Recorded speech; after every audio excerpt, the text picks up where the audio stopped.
What if I told you that Trent Alexander-Arnold is a big sham?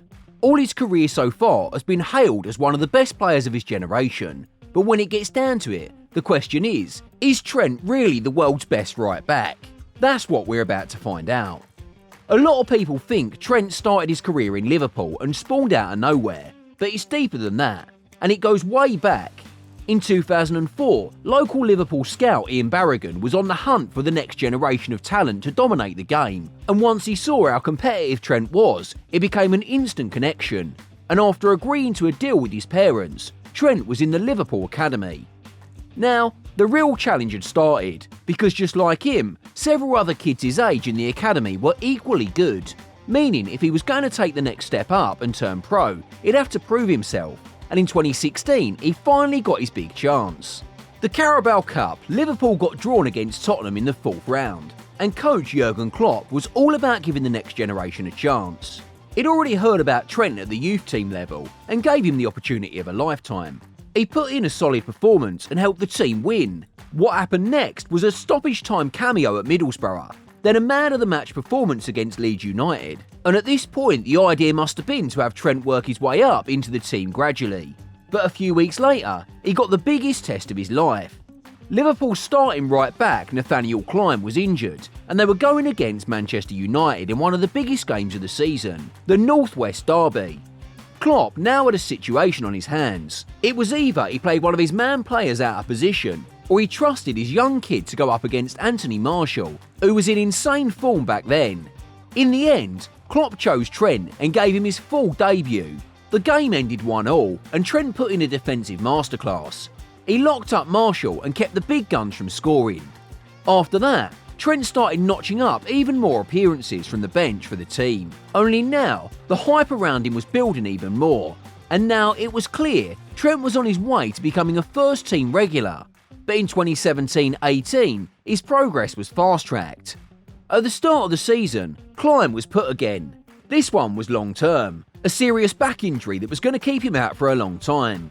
And with the transfer window still open, the team could have gone in for more defence cover. But Klopp believed in Trent.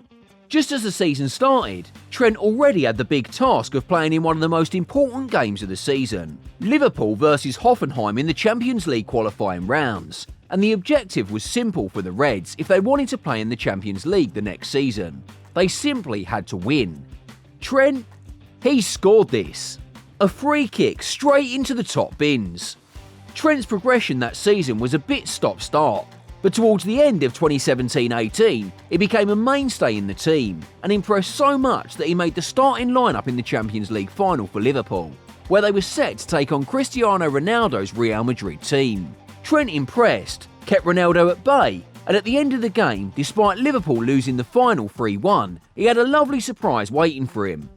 He'd made the English squad to Russia for the 2018 World Cup.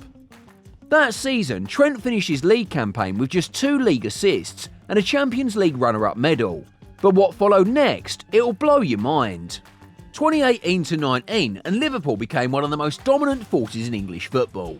Trent and Andy Robertson couldn't stop delivering the assists. Trent notched up an impressive 16 assists from full-back. Whoa! Liverpool finished that season with 96 points, the most for a runners-up spot in the league's history. And at this point, it kind of looked like they missed out on silverware at the end of the season, especially after taking a 3-0 beating at Barcelona in the Champions League semi-finals first leg. But what happened in the second leg was simply unbelievable. System. They finally ended the Reds' 30-year wait to become league champions again, storming their way to winning the league with 99 points, and Trent bagged himself the individual awards too. PFA Young Player of the Year made the team of the season for the second time in a row, and finished with 15 league assists.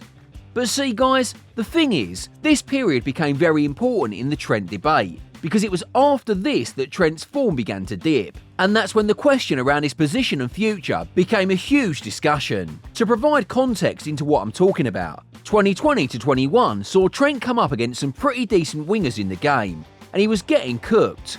I mean, ouch, that definitely didn't look good. But seriously now, Trent was getting exposed way more often for easily getting beaten by his opponents. and the question around his position became huge. I mean, it was clear he had the passing skills of 99 rated players on EAFC, but when it came down to his primary job of defending, he was bang average. Or was he? I mean, the entire Liverpool team was guilty of falling off in 2021 due to a bucket load of injuries. But still, they managed to find a way to finish third that season. So coming into 21-22, maybe Trent's dip in form was just a temporary thing. I'm sure there's no way he'd be getting cooked again like he was last time out. Okay, it's official. The debate was in full swing. To give you an idea of what we're working with, here's a sum of Trent's defensive stats from 21-22 season. While he was doing okay with the interceptions, everything else for a full-back playing for Liverpool was poor. Watching Trent play during this period, it was clear that on the ball, he was one of the most gifted players in the world.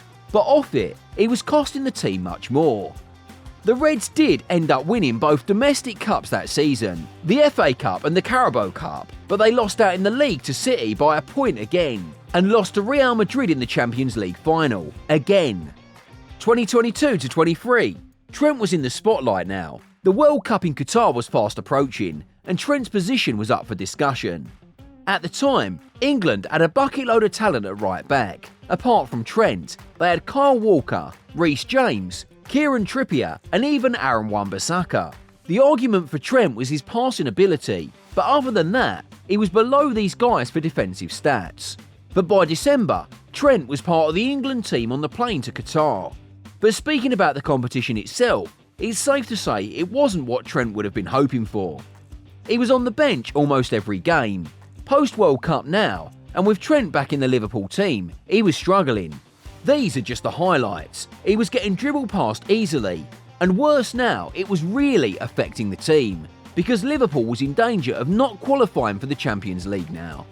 The slump continued, and game after game, Trent was getting called out, until the international break in March, when he made the England national team squad, and head coach Gareth Southgate decided to try something new with Trent and began the birth of the hybrid. Can't even lie, that number 10 jersey on Trent looks so fly.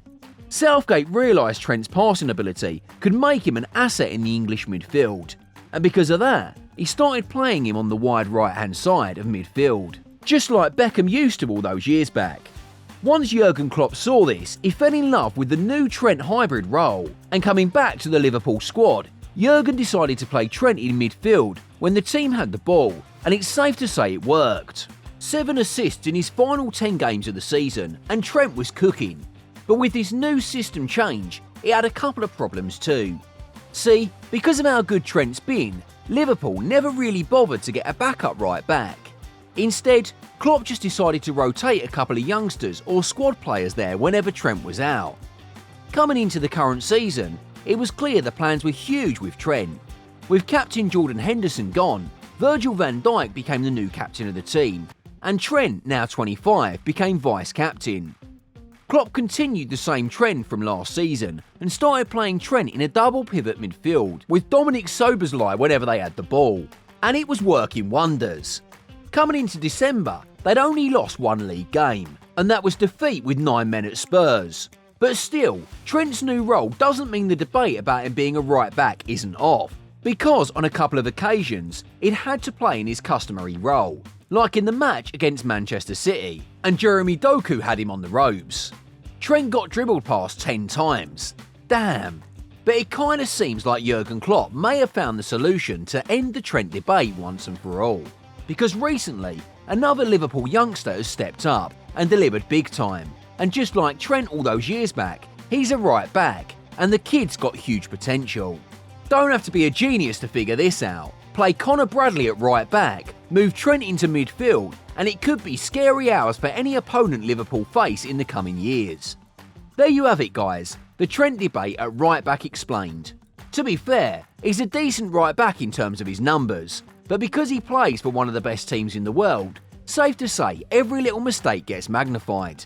If you enjoyed this video and would love to see even more awesome content like this, don't forget to hit that subscribe button and leave this video a like, because you're going to love all the videos we release on a weekly basis. See you next time.